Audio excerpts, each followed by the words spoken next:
have your Bibles, turn with me to Isaiah chapter 40, and I'm going to start reading in verse 1. Comfort my people, says your God. Speak tenderly to Jerusalem.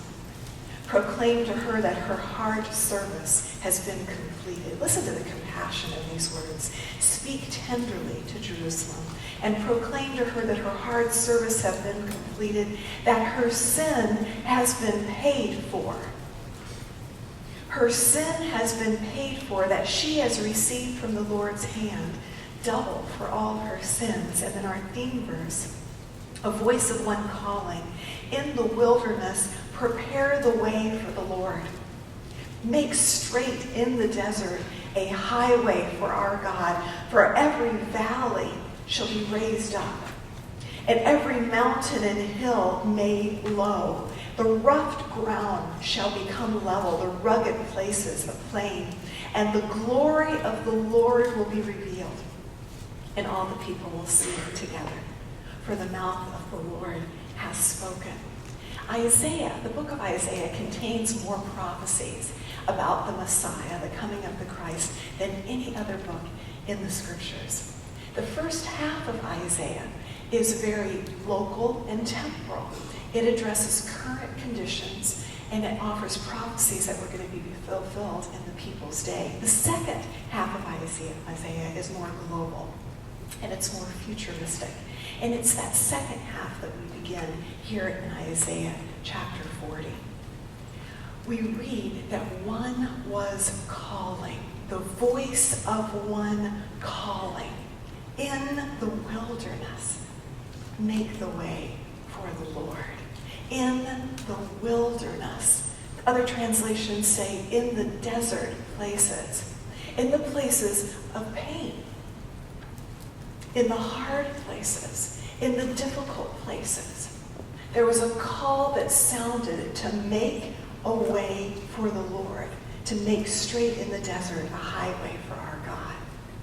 So when we think about this passage historically, we ask a key question of any kind of Bible study: what did it mean to them then? And what it meant to them then is that there was going to be a prophet that was going to arise and who was going to go before the promised Messiah and help make the way for the Messiah.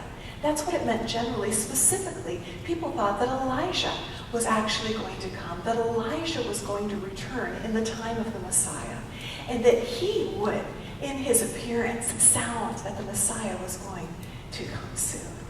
In the New Testament, what did it mean to them then? Well, this prophecy was fulfilled in the person of John the Baptist. Every single gospel associates John the Baptist's ministry with the fulfillment of this prophecy. And Jesus himself identifies John as the prophecy's fulfillment. In Matthew chapter 13, we read, the disciples asked Jesus, why then do the teachers of the law say that Elijah must come first? And Jesus replied, to be sure Elijah comes and will restore all things. But I tell you, Elijah has already come, and they did not recognize him, but have done to him everything they wished. In the same way the Son of Man is going to suffer at their hands. And then the disciples understood that he was talking to them about John the Baptist. Every single gospel associates it with John the Baptist. Jesus identifies the fulfillment of prophecy with John the Baptist, and John the Baptist himself self-identifies. This is what he says. When people came to him and they said, who are you? Give us an answer to take back to those who sent us. What do you say about yourself? John replied in the words of Isaiah the prophet, I am the voice of one calling in the wilderness, make straight the way for the Lord.